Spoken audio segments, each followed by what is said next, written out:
The ratings are in for this week's edition of WWE NXT, and WWE's developmental program has done the best total viewership since January 2nd of this year. MJF is back on AEW Dynamite, and he brawled with Rush last night. He declares his intentions once again now that he's back in All Elite Wrestling. Mercedes Moné's Forbidden Door title match just became bigger, as now it's going to be Mone versus Vakwa, title for title at the pay-per-view. Bryan Danielson announces his intention to enter the Owen Hart Foundation Cup tournament. Mark Briscoe qualifies for the TNT title ladder match at Forbidden Door. More details on the Path to All In Summer Series taking place in Arlington, Texas, and how much AEW is paying to rent the arena.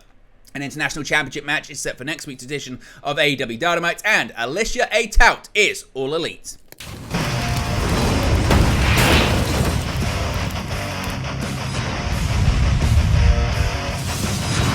Hey guys, welcome back to Wrestling News 365. Hope everyone is doing very well. As always, there are plenty of news stories to get into in the world of professional wrestling. Let's start off talking about the ratings for this week's edition of WWE NXT, and it's certainly very positive news for the WWE developmental brand.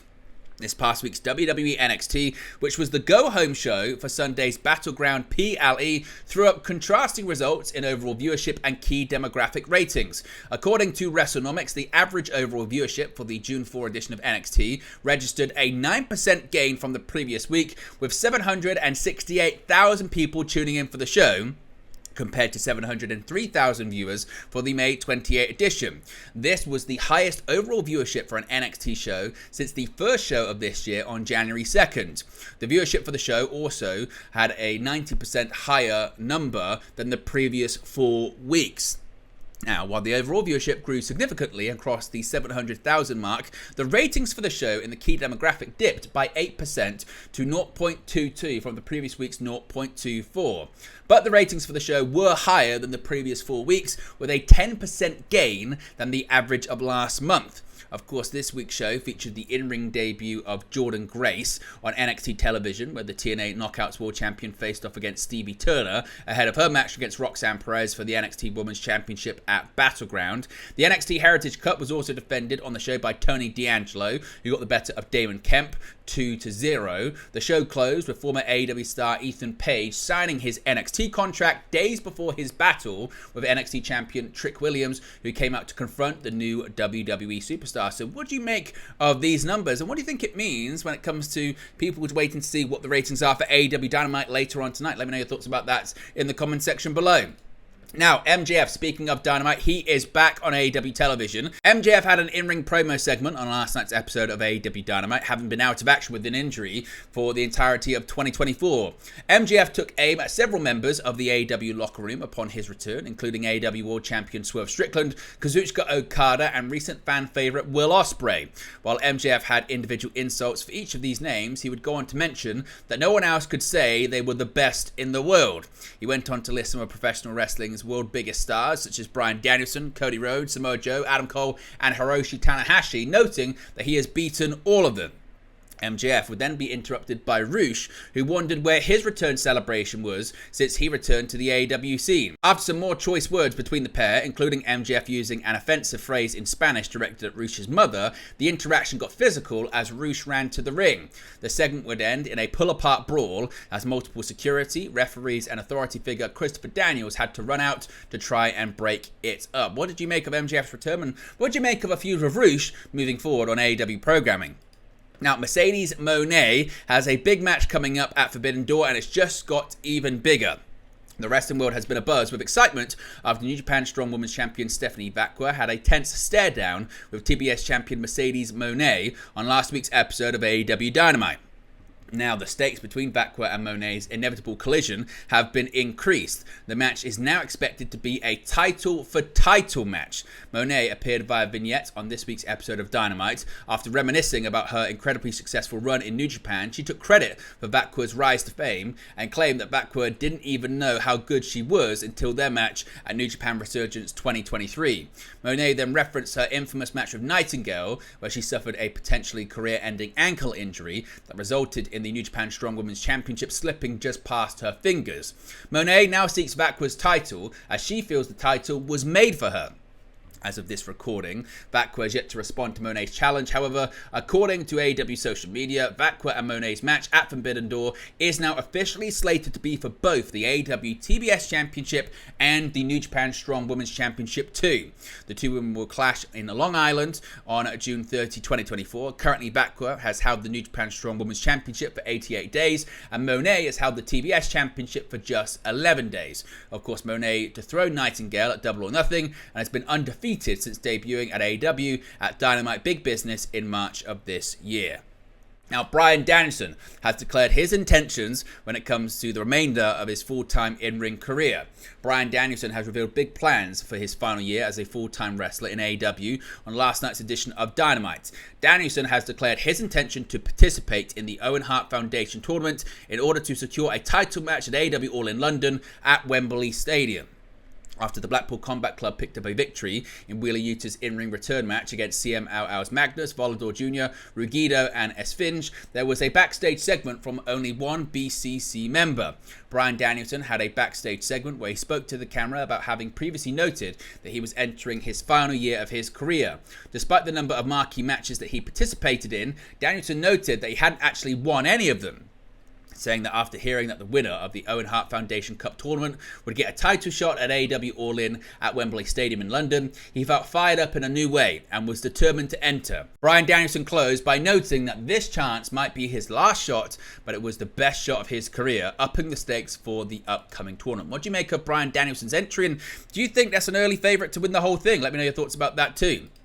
Now, Mark Briscoe, he has qualified for the AEW TNT Championship ladder match that's going to be coming up at Forbidden Door. Of course, the AEW TNT title will be on the line at the upcoming Forbidden Door pay-per-view on June 30 in a ladder match. The match was signed by Christopher Daniels at the request of AEW President Tony Khan after Adam Copeland was forced to vacate the title after suffering a fractured tibia at Double or Nothing.